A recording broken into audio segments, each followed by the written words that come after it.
उत्तर प्रदेश शासन के लोकप्रिय और यशस्वी मुख्यमंत्री श्रीमान योगी आदित्यनाथ जी, मेरे मित्र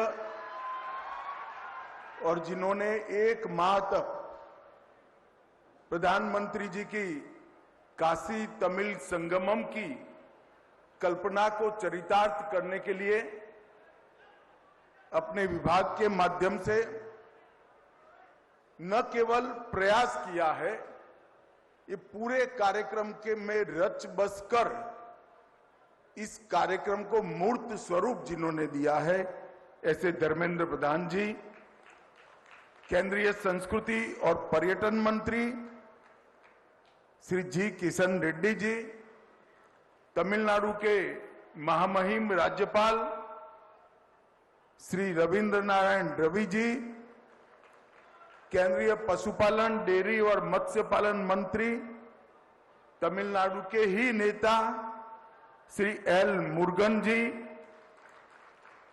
भारतीय भाषा समिति के अध्यक्ष श्री चामू कृष्ण शास्त्री जी, जिन्होंने तमिलनाडु में भारतीय जनता पार्टी के काम को गति देने का अंदर जान डालकर प्रयास किया है, ऐसे हमारे नेता के अन्नामलाई जी, काशी हिंदू विश्वविद्यालय के प्रोफेसर सुधीर कुमार जैन जी, भारतीय प्रौद्योगिकी संस्थान चेन्नई के प्रोफेसर वी कामाकोटी जी, और आज के कार्यक्रम में उपस्थित सभी भाइयों बहनों और विशेषकर तमिलनाडु से आए हुए सारे भाइयों बहनों को वणक्कम, नमस्कार। मित्रों, आज एक प्रकार से प्रधानमंत्री मोदी जी की काशी तमिल संगमम की कल्पना की पूर्णाहुति होने जा रही है। நண்பர்களே, பாரத பிரதமர் திரு நரேந்திர மோடி அவர்களுடைய தொலைநோக்கு கற்பனையில், தொலைநோக்கு தீர்க்க தரிசனத்தில் உதித்ததுதான் காசி தமிழ் संगमम என்கிற இந்த நினைவு।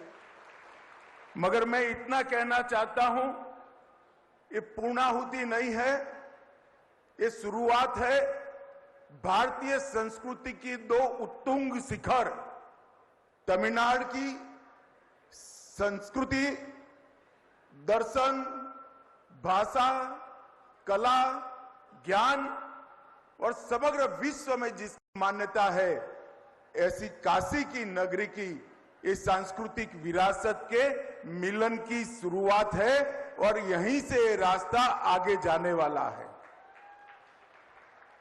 நண்பர்களே, இது ஒரு புதிய மலர்ச்சி என்று சொல்லுவதை விட மிக நீண்ட காலமாக கலை, பண்பாடு, ஞானம் போன்ற பல்வேறு விஷயங்களில் காசியும் நெடுநாட்களாக ஆழ்ந்திருக்கிறது, தமிழ்நாடும் ஆழ்ந்திருக்கிறது।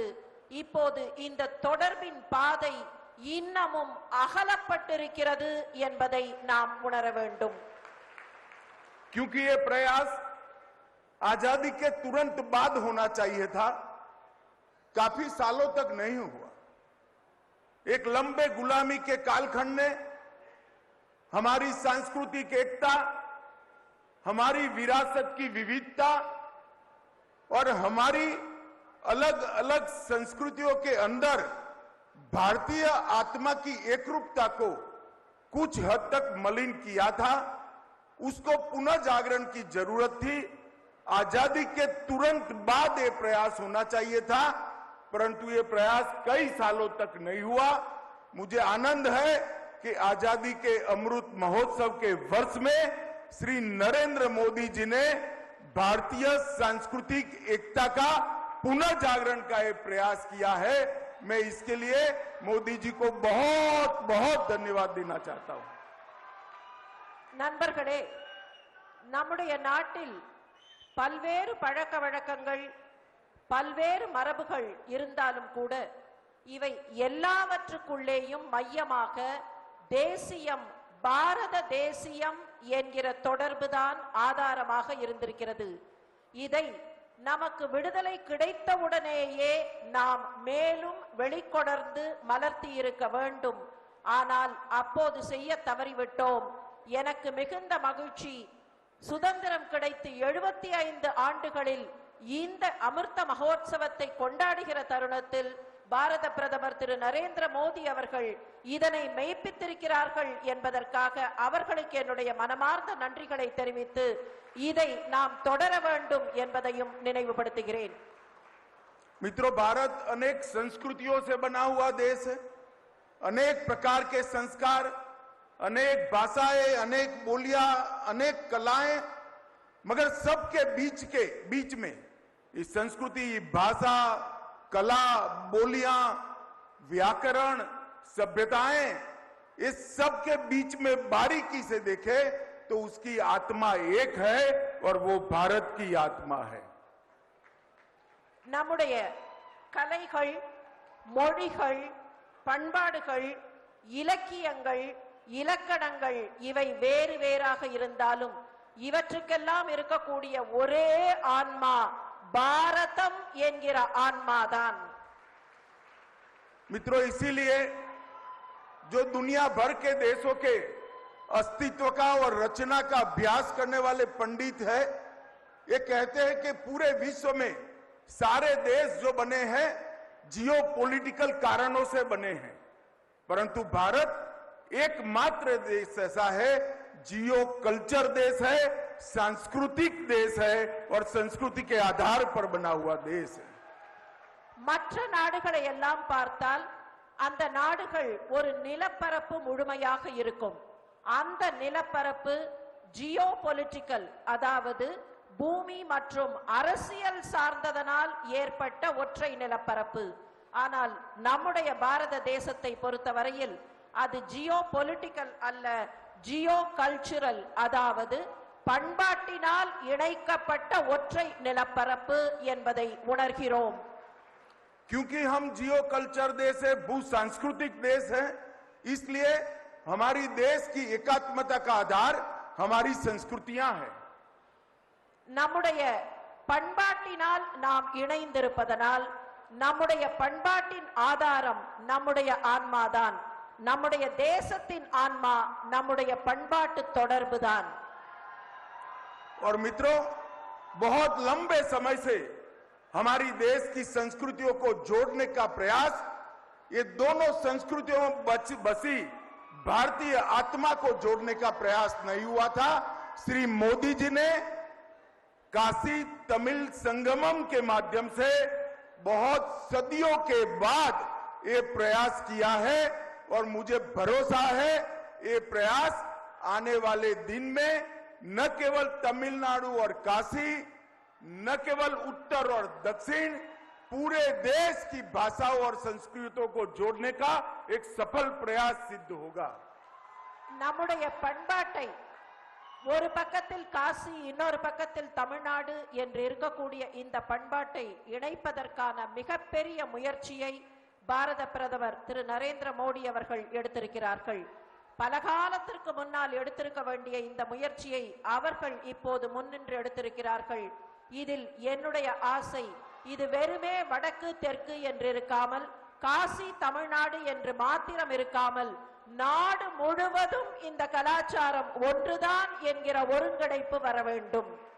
और मित्रों, इतिहास को देखें तो दक्षिण से आकर आदि शंकर ने यहां अपनी ब्रह्म सूत्र पर की टीकाओं को काशी के विद्वानों के बीच में स्वीकृति लाई.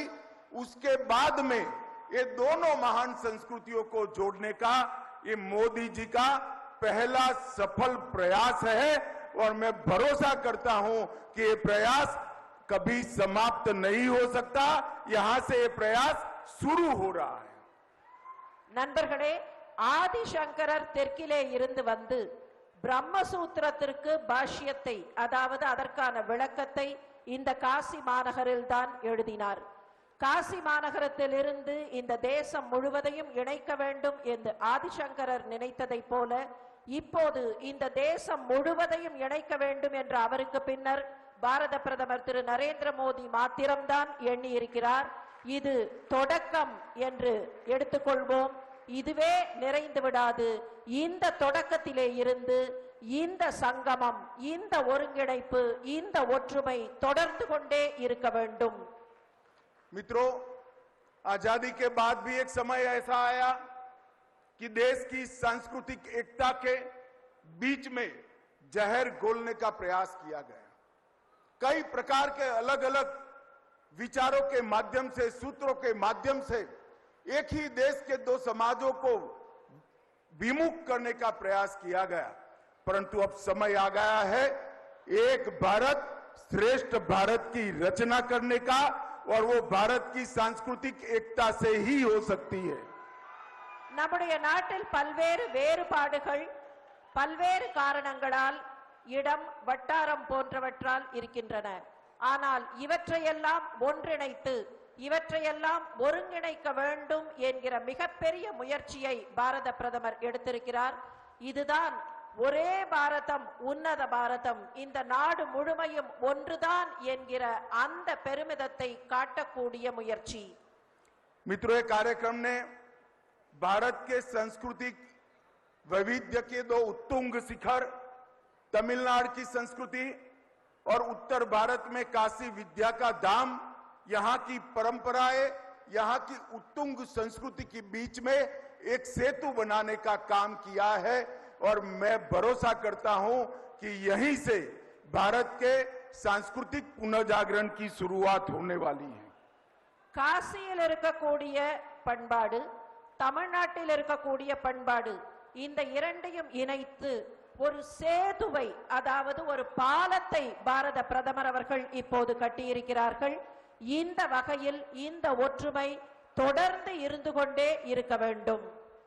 ये लंबे कार्यक्रम में तमिलनाडु से अधिकृत व्यवस्था में लगभग 2500 तमिल भाई बहन अलग अलग क्षेत्र में काम करने वाले आए, और अनधिकृत रूप से सरकारी व्यवस्थाओं के हिसाब से 10,000 से ज्यादा तमिल भाइयों बहनों ने यहां पर हिस्सा लिया है। இந்த நிகழ்ச்சியில் ஒரு மாத காலம் நடைபெற்ற இந்த நிகழ்ச்சியில் பங்கு பெறுவதற்காக பல்வேறு வேலைகளில் இருக்கக்கூடிய, பணிகளில் இருக்கக்கூடிய, இடங்களில் இருக்கக்கூடிய தமிழ்நாட்டு பெருமக்கள் இங்கே வந்து இதில் கலந்து கொண்டிருக்கிறார்கள். இதிலே 10,000த்திற்கும் மேற்பட்ட சான்றோர் பெருமக்கள் கலந்து கொண்டிருக்கிறார்கள் என்பது நமக்கு பெருமிதத்தை தருகிறது. और इसने ढेर सारी दूरियों को समाप्त करने का काम किया है। और मैं काशी वालों का भी धन्यवाद करना चाहता हूं। तमिलनाडु से आए हुए हमारे तमिलनाडु के सभी भाई बहनों का 2 लाख से ज्यादा काशी वासियों ने यहां उपस्थित रहकर मन से जो स्वागत किया है, आज तमिलनाडु वाले काशी को कभी भूल नहीं सकते। இந்த நிகழ்ச்சியில் 2 லட்சத்திற்கும் மேற்பட்டவர்கள் பங்கேற்றிருக்கிறார்கள். இந்த நிலையில் தமிழ்நாட்டிலே இருந்து வந்த தம்முடைய சகோதர சகோதரிகளை மிக்க அன்போடு காசிவாசிகள் பராமரித்து பார்த்து கொண்டார்கள். அவர்களை விருந்தினர்களாக வரவேற்று உபசரித்தார்கள் என்பதற்காக காசிவாசிகளுக்கு என்னுடைய வாழ்த்துக்களை நான் தெரிவித்துக் கொள்ள விரும்புகிறேன். இன்னும் சொல்ல போனால் தமிழ்நாட்டு மக்களின் நெஞ்சத்திலே காசி நிச்சயமாக நிலைத்திருக்கும். தமிழ்நாட்டு மக்கள் காசியை மறந்துவிட முடியாது. मित्रों, यहां पर इलिया राजा के मधुर संगीत से इसकी शुरुआत हुई। भारतनाट्यम, करकट्टम, मईल लट्टम, पोईकाल, सिल्बम, ढेर सारी तमिल संस्कृति की कला और अलग अलग प्रकार की अभिव्यक्तियों को उत्तर भारत के विद्या के धाम पर मंच मिला है। और मैं आपको बताना चाहता हूं, ये सिर्फ काशी तक सीमित नहीं रहा। मित्रों, धर्मेंद्र जी और निर्मला सीतारमण जी मुझे बता रहे थे, तमिलनाडु के सारे व्यंजन हमारे काशी के भाई बहनों ने बहुत मौज से खाए हैं, और तमिल से आए हुए भाइयों बहनों ने काशी की चाट को भी बखान बखान कर खाया है। திரு தர்மேந்திர பிரதான் அவர்களும் திருமதி நிர்மலா சீதாராமன் அவர்களும் தெரிவித்தார்கள். இங்கே தமிழ்நாடு உணவு வழங்கப்பட்டதை காசியிலே இருக்கக்கூடியவர்கள் மிகுந்த மகிழ்ச்சியோடு உண்டார்கள் என்றும், தமிழ்நாட்டிலே இருந்து வந்தவர்கள் காசியினுடைய இந்த வடநாட்டு உணவை மிகுந்த ஆனந்தத்தோடு உண்டார்கள் என்றும் தெரிவித்தார்கள். मित्रों, इस संगम के अंदर आध्यात्मिक, सांस्कृतिक, वास्तुकला, साहित्य, व्यापार, शिक्षा, कला, नृत्य, संगीत और भाषाओं के आदान प्रदान का एक अद्भुत मंच ये काशी तमिल संगमम बना है. இந்த காசி தமிழ் சங்கமத்தில் ஆன்மீகம், பண்பாடு, கட்டுமானம், பொறியியல், கவிதை, இலக்கியம், வணிகம், கல்வி, கலை, நாட்டியம், இசை ஆகியவற்றுக்கான அமர்வுகள், அகாடமிக் செஷன்ஸ் நிகழ்ச்சிகள் நடைபெற்றிருக்கின்றன. इसी काशी तमिल संगमम ने पूरे उत्तर भारत और सभी भारतवासियों को ये जानकारी मिली है कि तमिल भाषा हमारी विश्व की सबसे पुरानी भाषाओं में से एक भाषा है. இந்த நிகழ்ச்சியின் வாயிலாக வடநாட்டில், அதாவது வடக்கு பாரதத்தில் இருக்கக்கூடிய அனைவருக்கும் ஒரு தகவல் தெரிந்திருக்கிறது. உலகத்திலேயே மிகவும் பழமையான மொழி தமிழ் மொழிதான் என்கிற தகவல்தான் அது.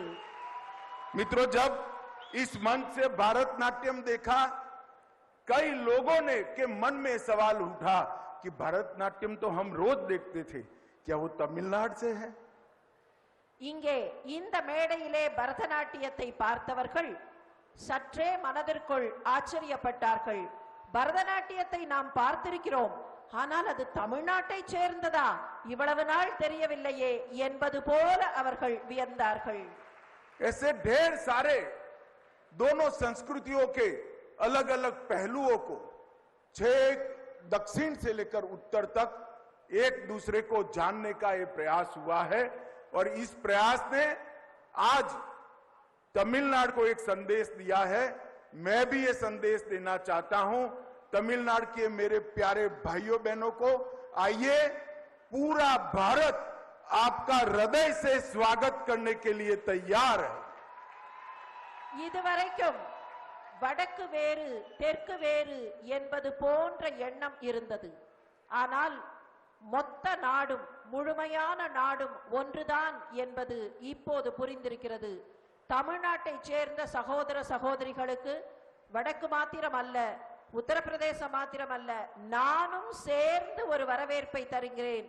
வாருங்கள், இந்த நாடு முழுமையும் ஒன்றுதான் என்பதை உணருங்கள்.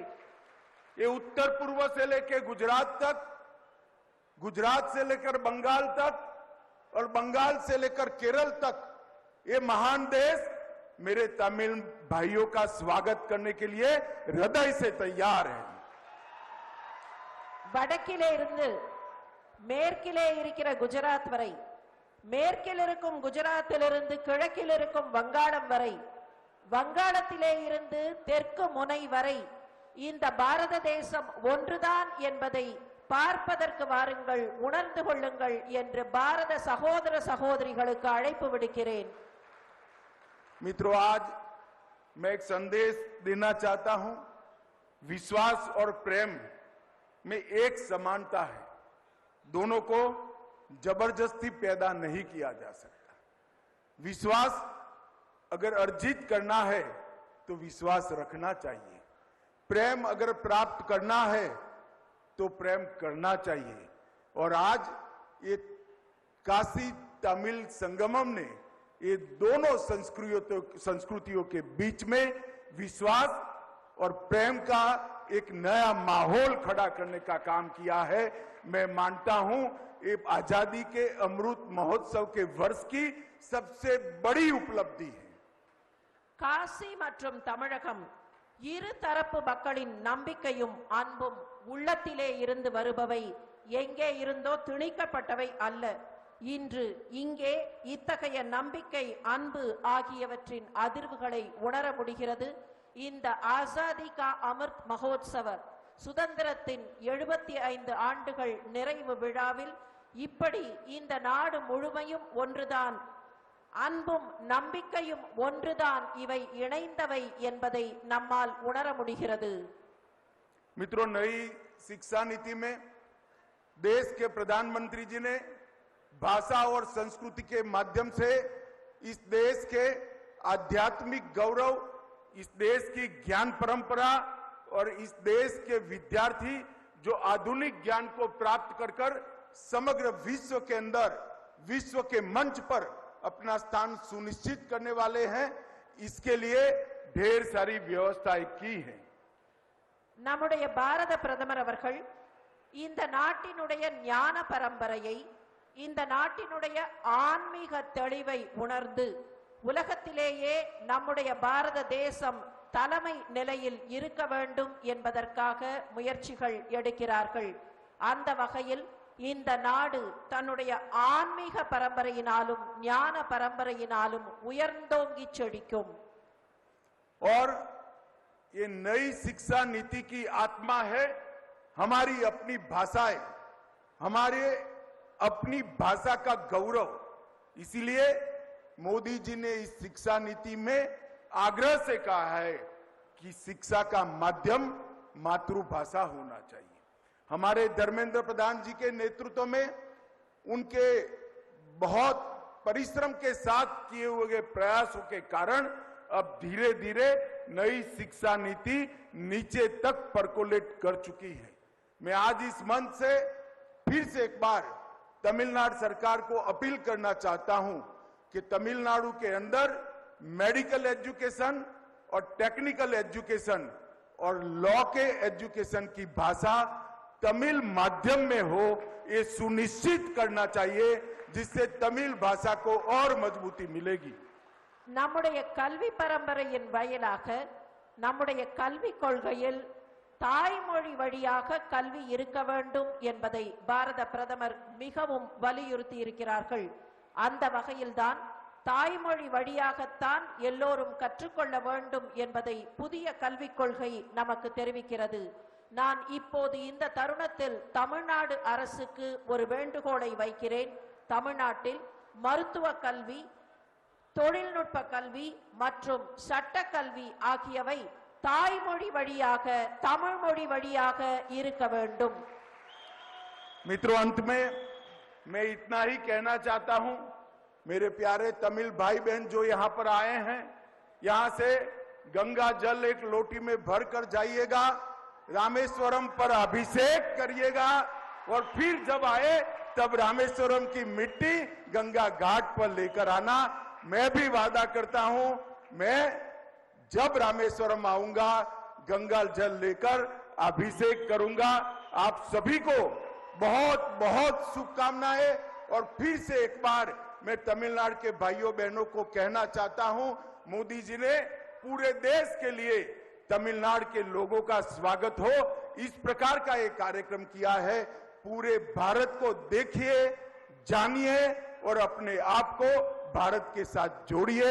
वणक्कम, नमस्कार, हर हर महादेव.